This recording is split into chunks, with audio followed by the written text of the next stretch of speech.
Hello, everyone. It's me, Mona Arsenault, back with Solutions Live for polio people around the world.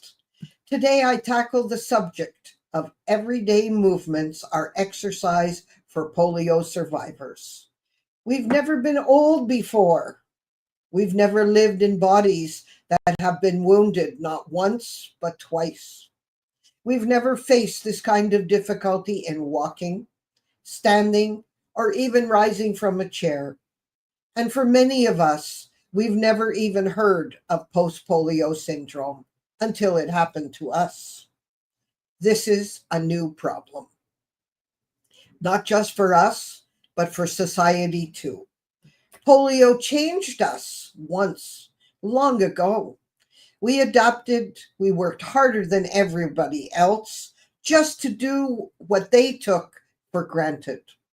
But now, decades later, we're facing something new, a second wave, a slow, silent change that has crept in over years until suddenly the strength we counted on is gone.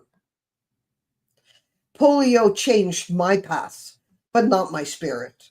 And no matter what comes next, I will keep walking, even if it's only in my heart.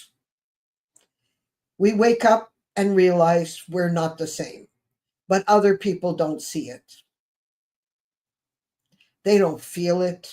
They don't understand why we're struggling again. So what is happening to us? How can we come to grips with this invisible shift? How can we explain it when we ourselves don't have all the answers? We've already learned how to live differently once. We can do it again. But this time, we deserve to be understood, supported, and never forgotten. That's the puzzle of post-polio syndrome. Post-polio syndrome is not just fatigue, it's not just weakness, and it's not just pain. It's the body telling us, I've carried you for a long time. I need your help now. And so we must listen. We must reevaluate how we move, how we rest, how we care for ourselves. Because everyday movements, the simple act of getting dressed, making breakfast, walking across the room, these are exercises for polio survivors, and they come at a cost. But here's the truth. We have faced challenges, and we've always risen to them. Now society must raise with us. We need understanding. We need resources. We need to be seen. Post-polio syndrome is not well known, but we are the living proof that it exists. And there are 20 million of us in the world. Let's speak up.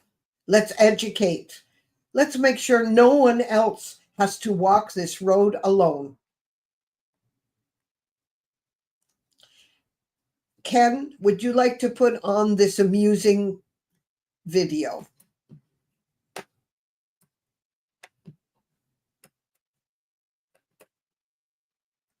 I got to thinking, what would it be like if a guy didn't really know the girl he was marrying, Yeah. And go like this, we got married last Friday. My girl was right there beside me. Our friends were all gone. We were alone, side by side. We were so happily wed when she got ready for bed then. Her teeth and her hair she placed in a chair, side by side. One glass eye so tiny, one hearing aid so small. Then she took one leg off and placed on the chair by the wall. I stood there broken-hearted. Most of my girl had departed. I slept on the chair. There was more of her there. My side.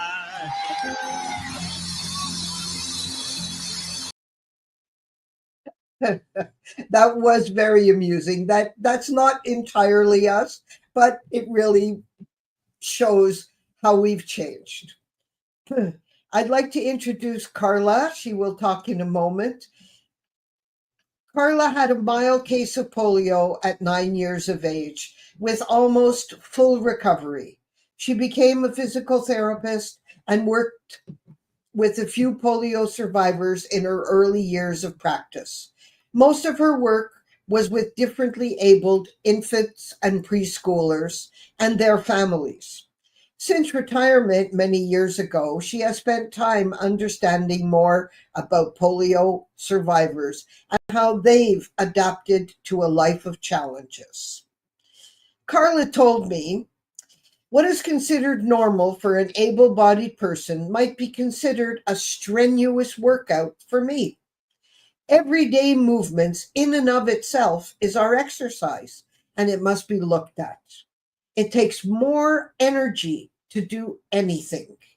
I am not good at knowing my muscles or how they work. I don't really know my limits. One of the questions I asked Karla was, why am I holding my breath when I try to exercise? I realized the other day I'm always holding my breath. Is this how my body muscles work unconsciously? Karla's answer to me was, we talk about having a polio leg or arm or any limb. We need to remember this leaves us unbalanced from the feet up. We are one unit. Polio left us unbalanced.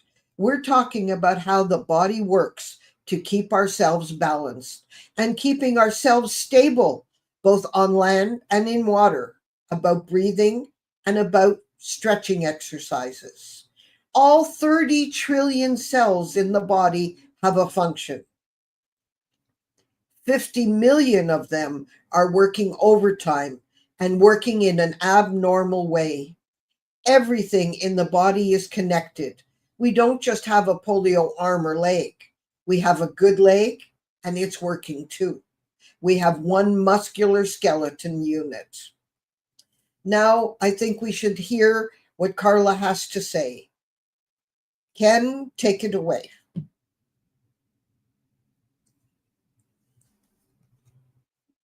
Yes, we're talking about exercising and not exercising for polio. Go ahead, Karla. And you were talking about when you're in the pool, holding your breath when you're doing your exercises. And I asked you, why are you holding your breath? And you, of course, told me, I don't know. What it does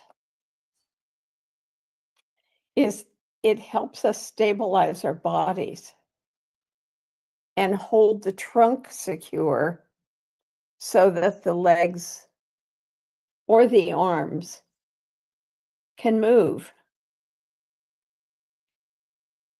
Yeah.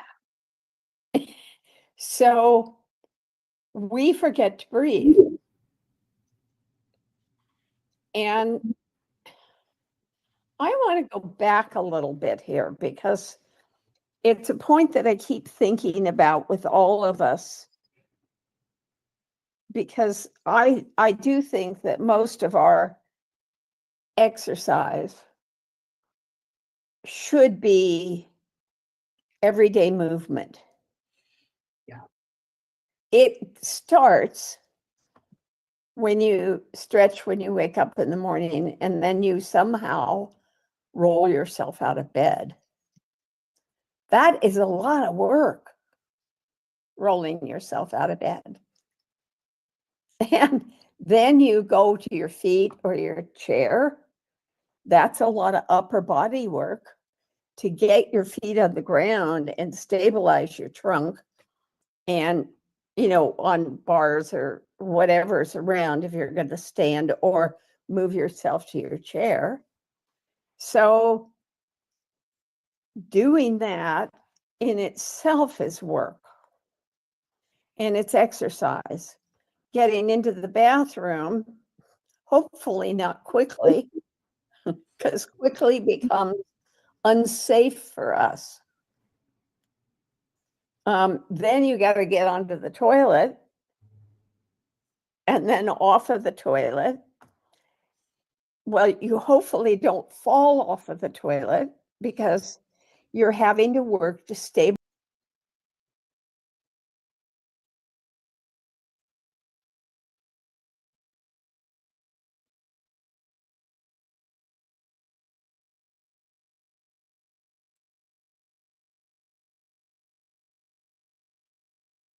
Where's the video?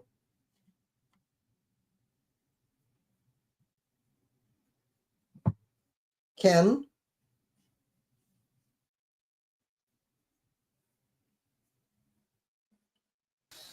One second, I'll have it up. I'm sorry, just hit the wrong button. Hold on.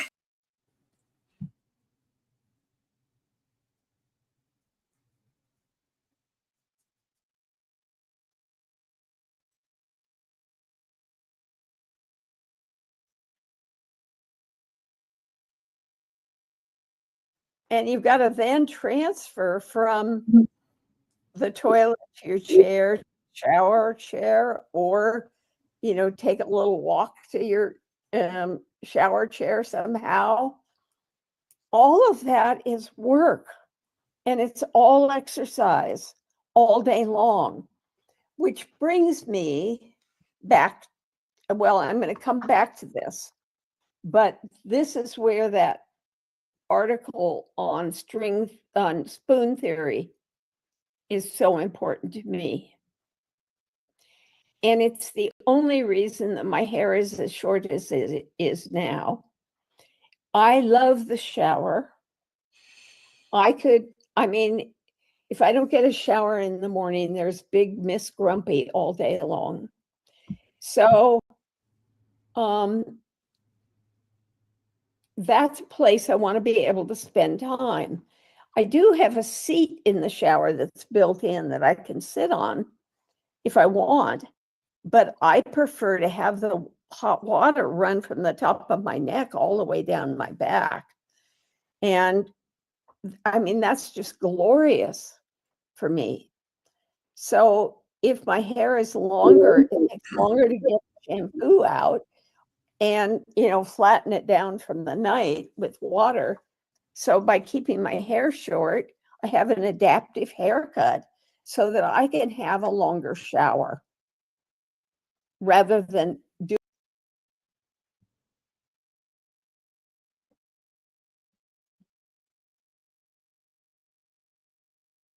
A little bit of technical difficulties.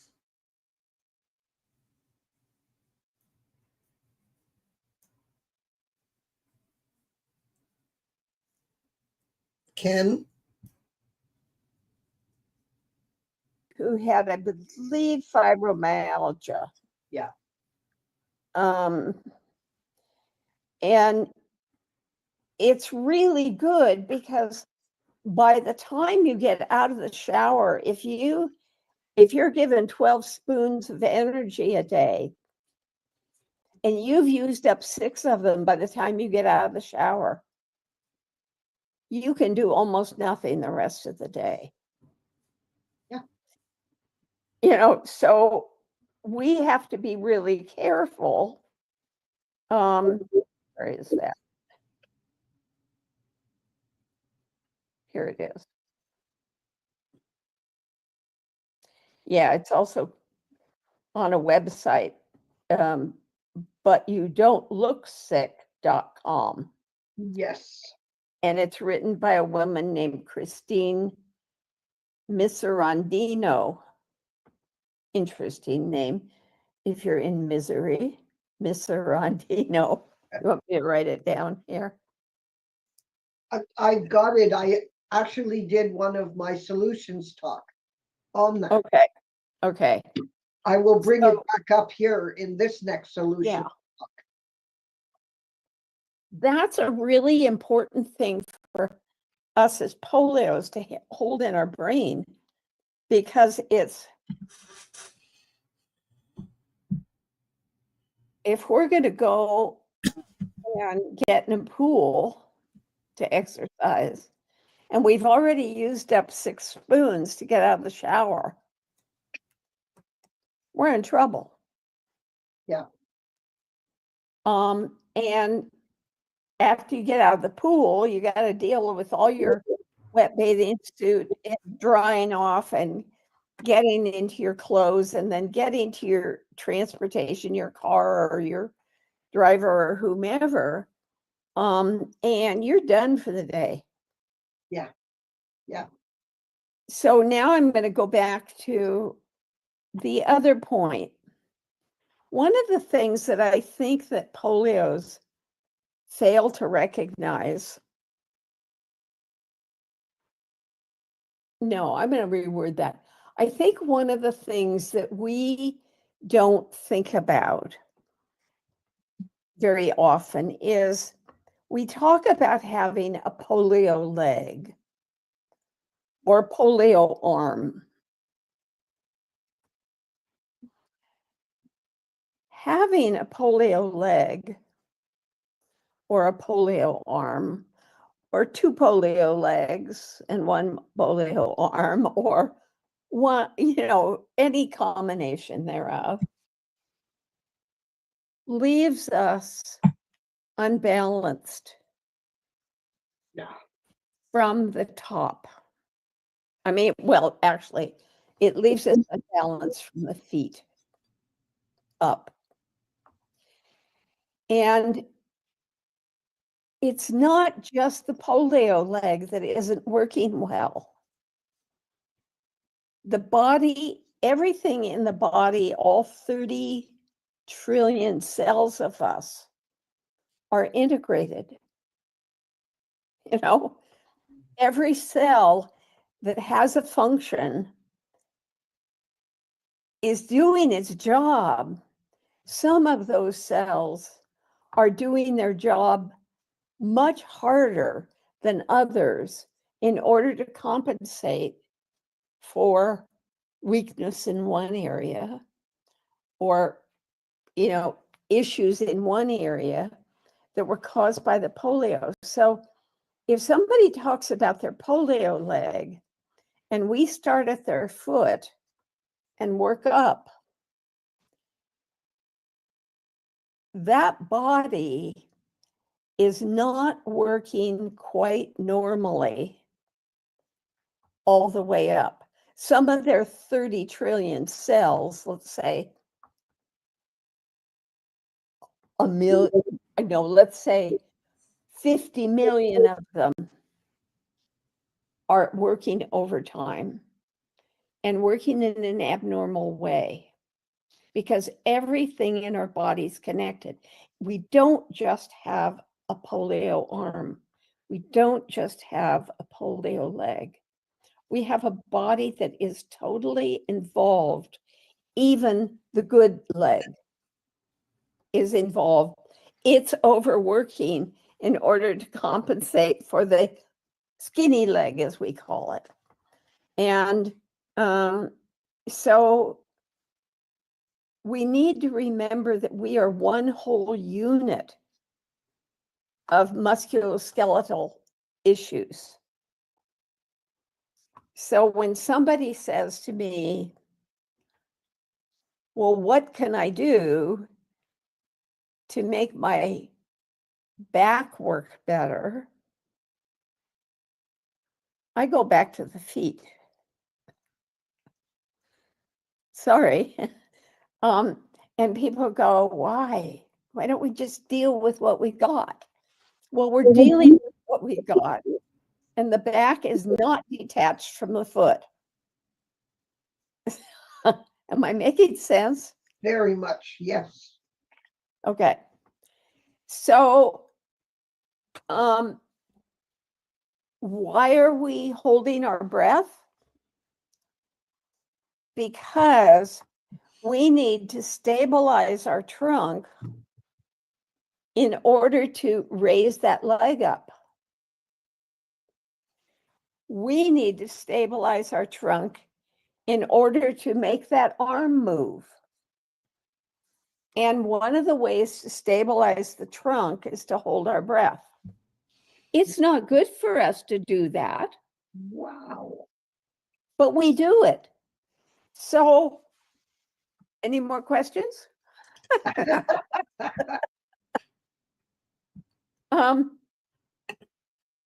Yeah. And, even my physical therapist will say, stop holding your breath. But when I stop holding my breath, then I lose strength. I lose the ability to move the part that she's wanting me to move as well as I could if I was holding my breath.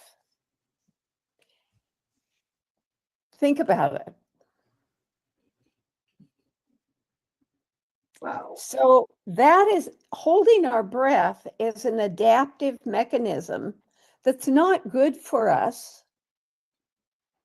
but it also is helping us exercise or do an activity. If I could vacuum, I would be holding my breath. When I do the dishes, yes, I'm holding my breath because I'm leaning over slightly, trying to stabilize my shoulders and my back so that I can do the dishes. I never realized I was holding my breath until I was in the pool trying to work my abdominal muscles to make them stronger. Wow.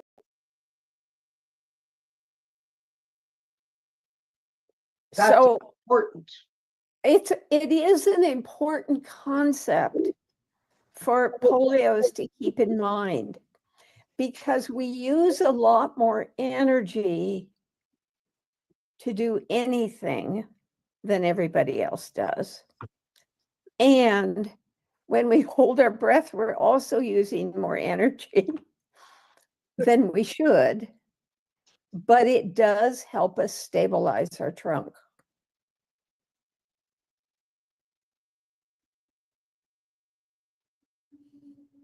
Wow. Yes. So,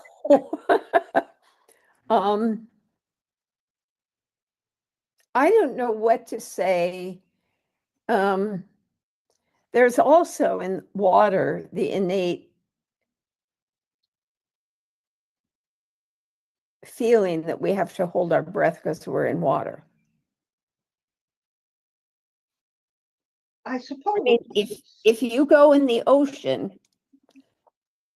what are you doing? You're holding your breath. Yes. If you go in a pool, what are you doing?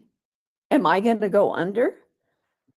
I mean, and when we are not stabilized well because we have weakness in different parts of our body, and we're in water that makes us move in ways that we can't move easily without water, we need to stabilize more. And to get that stability, often we tighten up our entire trunk and hold our breath. And that does involve all the front muscles as well as the back muscles. It's your abdominals you're holding as well, and your back muscles and the lateral trunk muscles and all that. Yes. Yes. I don't think people who think of I'm not talking about Michael who swims 100 miles a month, because he obviously has a really strong trunk. And Susie, who swims 3 times a week or something, I'm not talking about her because she's got some things going for her that many of us don't. But I'm talking about those of us who don't have good control of one leg or one arm. What do?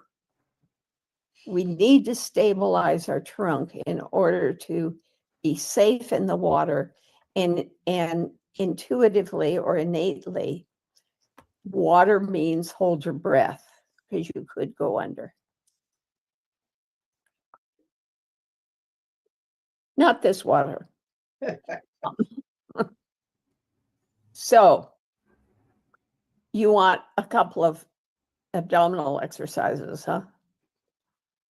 Well, I want this. Or is this enough? This is excellent. It's really hard.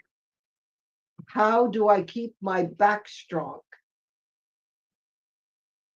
Well, somehow we polios, in the wonders of our power chairs,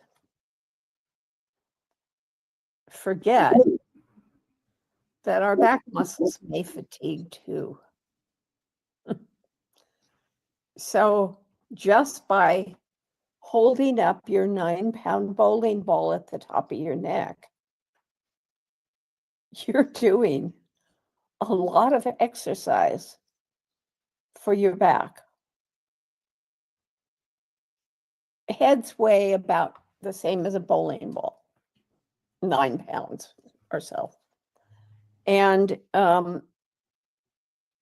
you know, if you wanted to do more, you could always, if you had a headrest, tuck your chin, push your head back into the headrest, and try and breathe, and let it go. Tuck your chin, push your head back into the headrest,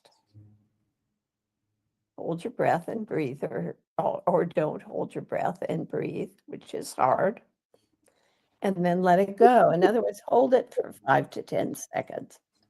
That would be one way. If you don't have a headrest, you can always push your shoulders back into the back of the chair and hold that. After doing that, you should probably round down a little bit. Not too short. And then when you come back up, you should probably roll back up. Don't come up straight.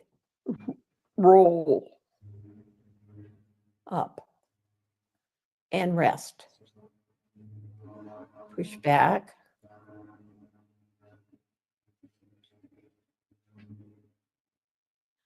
Roll down. And then gradually roll back up so that you're taking each spinal segment and making it touch the back of the chair as you roll up. Visualize the spine, and then each segment, starting mid-back, would touch the back of the chair as you roll up, so that you're not coming up like this, you're coming up like this. Does that make sense? And then you can do that further down your spine as well, if you can. Now you really have to pull in abdominals to do this. And when you pulled in abdominals just then, when I said that, you tightened your chest. Can you pull your abdominals in without tightening your chest? Okay, that's where we start. Now, there is an abdominal muscle called the, I'll put it in the chat so you've got the spelling of it.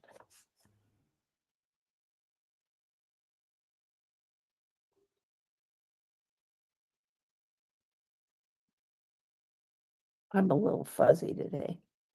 The transverse abdominal muscle. And I'm going to show you where that is.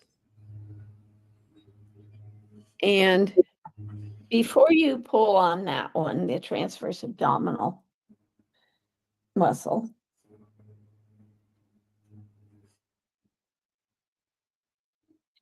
oh, I should have had on light colored pants. Oh, well. There are two hip bones right here. You can feel them. They stick out. All of us have them, even if we have a skinny leg. And there's a muscle that goes right across here. So the first thing you do is you tighten the pelvic floor, and then you try and pull these 2 points, these 2 bones together. They almost don't move. Mine move a tiny, tiny bit. And when you pull those together, you end up then pulling in more of your abdominal muscles. And right now I'm trying to talk while I'm holding this tight. There's a tight band across here right now versus this, where there's no tight band. But if I try, tighten the pelvic floor, then pull these 2 bones together with a muscle that runs right across here, you'll feel that tight muscle under your fingers, if your fingers could reach that tight muscle. And then the upper abdominals can come in as well. Just a minute, I'm going to sit down on my hot rice bag this morning. And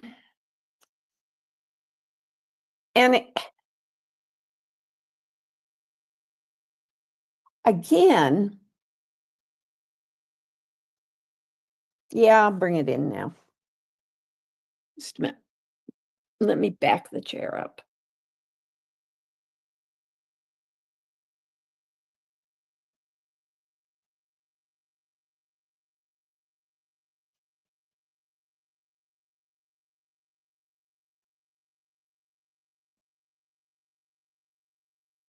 You know, one of the other things that polios do is we think of ourselves as moving in straight planes, you know, out to the side this way. Every movement we do actually has rotation in it. The arm rotates, the head rotates, the leg rotates. Mine doesn't go very far this way, but every movement has rotation in it. And many of us lose rotation, which makes us unsafe for moving to the side, because then we move our body to the side rather than rotating to the side. So all the muscles from your rib cage down have the option of going straight up and down, side to side, or rotating. And all of those movements are combined when we go to reach for something like this. I'm reaching over here to pick something up. That involves a little bit of what we call lateral flexion. It involves a little bit of rotation, and it involves stabilizing my abdominals, stabilizing my back muscles. So again, all of that is working all day long to do activities. And if you are doing that standing, then the rotation comes all the way up from the foot to the head and neck. Because you can't reach over here without looking what you're reaching for. So you're pulling your abdominals in all the time. But the way to start is going back here to this transverse abdominal muscle. And it's really hard to control.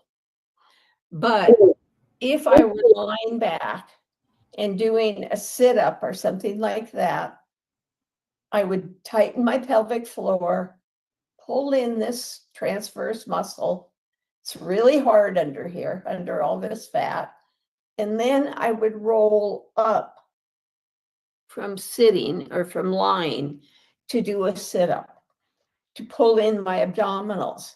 Or I would tighten the pelvic floor, tighten the transverse muscle, and then I would reach this way after I'd tightened up my abdominal muscles to stabilize, help stabilize my back. Does that make sense? Yep. Yeah. So every movement has the possibility of what physical therapists or physios call flexion, extension, abduction, adduction, rotation. Every movement has all of those components, but they are not separated out the way I just showed you. So when you're in the pool, and I'm going to get myself a little more stability here, as though I'm in a pool. Let's say you're holding on, is that right? In the pool? Or are you using a noodle under your arms? I'm sitting and then I'm standing. When you're standing, you're holding on though, right? No, I can stand as long as the water is up to my chest. Chest high. Okay. But one of the things you could do if you were holding on to a bar or the edge of the pool is, I don't know that I can do this. I think I can. Tighten the pelvic floor, tighten the transverses, tighten the abdominals, bring those abdominals up. Bring those knees up. And then, I can't do this anymore. I can in the pool, but not here.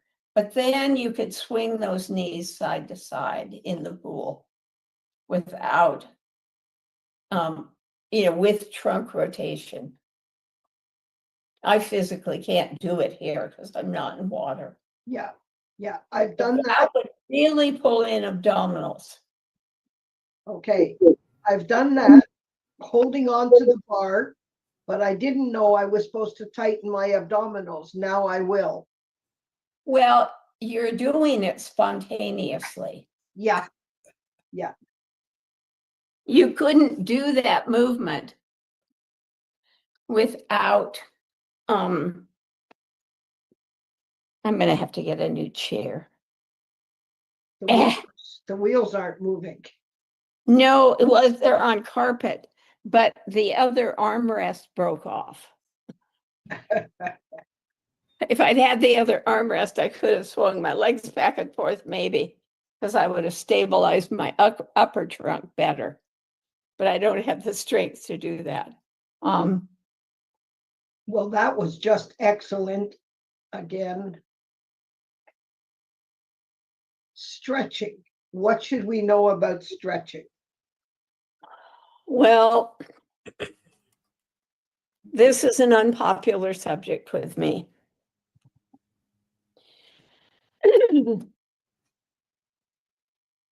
Some people need to stretch. what they need to stretch is up in the air. Because some of us use our tightness in order to be stable. And if we stretch it out too far, we're going to destabilize ourselves and have a fall, especially of the legs. So I know people love to stretch, but if you overstretch, then you could permanently stretch out a muscle that is helping maintain your stability, especially if you are a person who can stand and walk. I happen to be walking with a tight hip abductor, the one that puts my leg out. And I think that's how I fractured my L5 vertebra, was trying to stretch it out because of how everything is so interconnected in the pelvis. I tried to stretch it out and I did feel it pop. And then my back pain just increased phenomenally. And that was 6-7 years ago. But I didn't realize at the time that I was using that tightness to stabilize my pelvis when I walk. And now, if I start to fall, it's usually to the left, which is the side that is tight. And previously, I was using that tightness to be stable and to walk without losing my balance. So I think we need to be very careful when we talk about stretching ourselves out.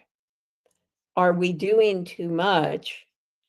And that's destabilizing our body for activities that we need to do.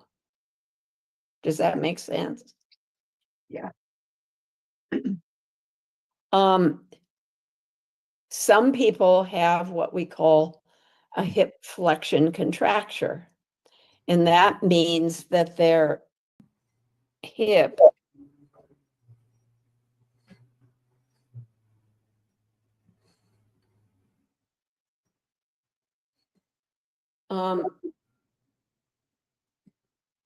is stuck a little bit forward so that they're a little bit like this.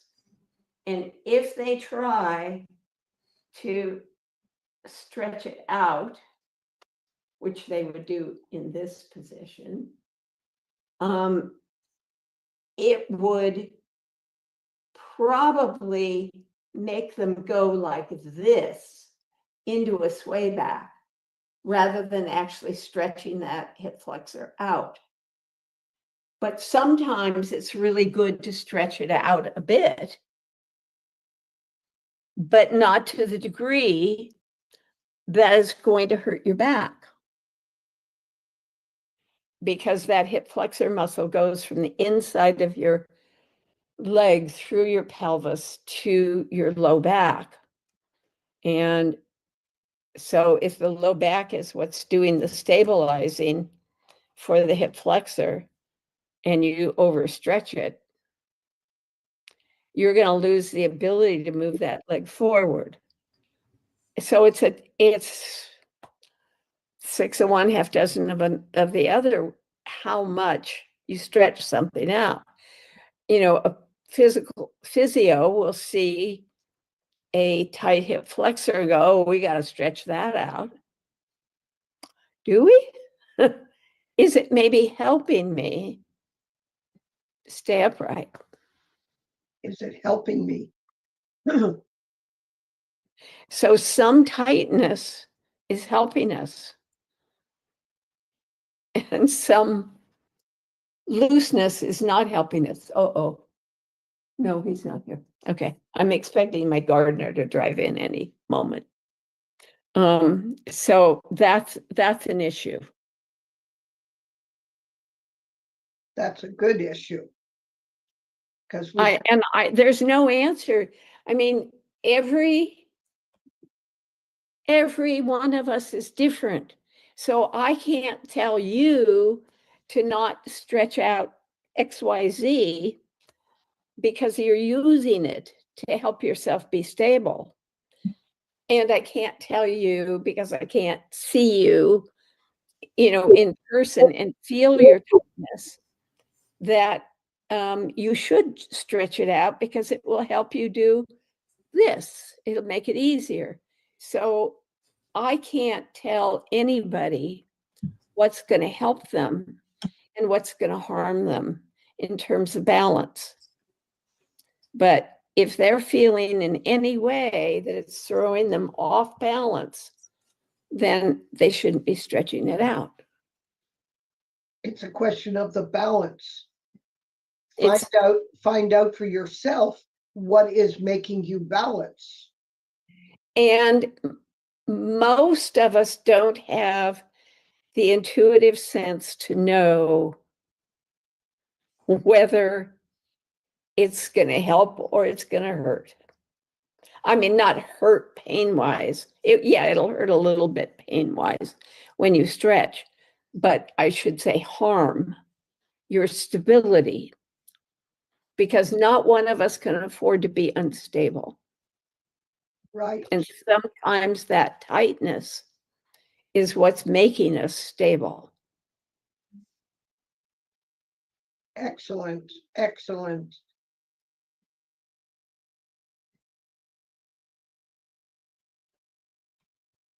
And now the ending with Karla. Ken, take it away.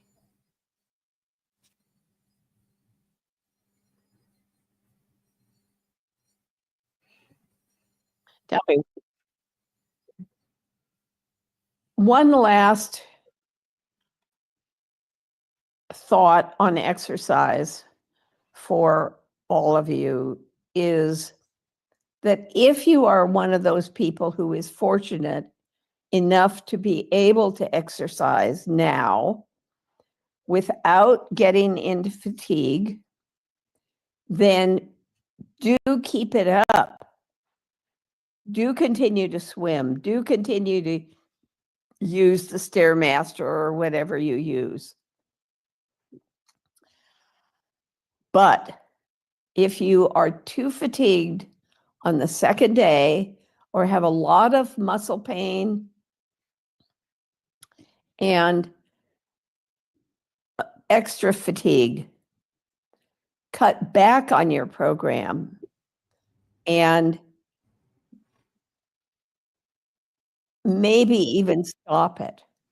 But if you cut back, you feel better, start back up, but start back at a lesser amount of exercise, and then see if you can work back up to where you were.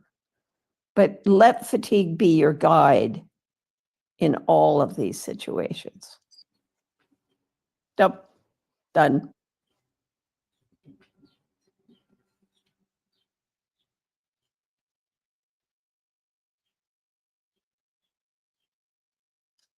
Very interesting exercise. Please take this as ways to help yourself. I have the spoon theory. It's a short version of it.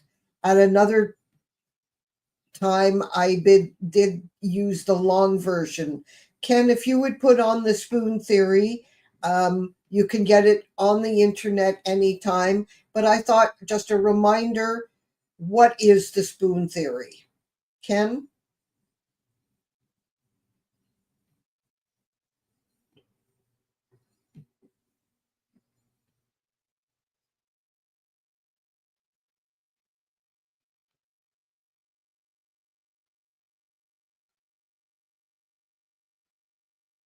No, that's not the video, Ken.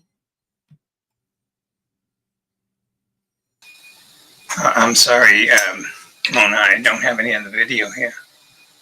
Okay, well, you can go and review what spoon theory is.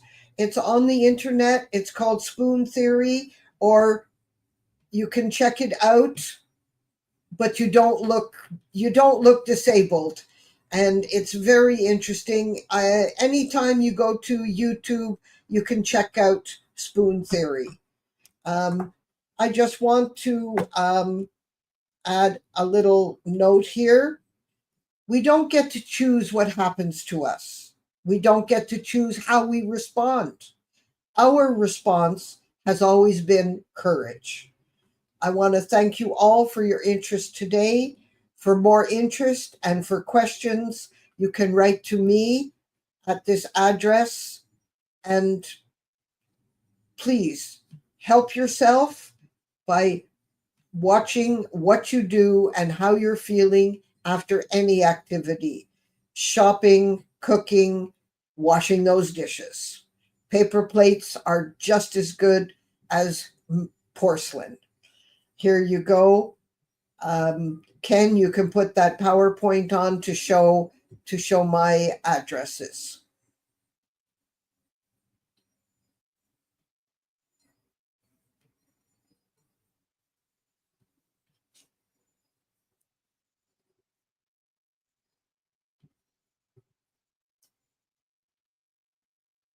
Can you make it a bit bigger?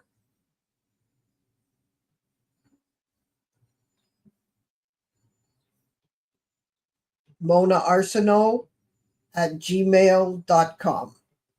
Spoon Theory, check it out on YouTube. Thank you very much, and watch how you exercise. Thank you. Thank you, Karla, and thank you, everyone, all people with polio. We just have to watch what we're doing. We probably never had before. Now it's time that we do. Thank you.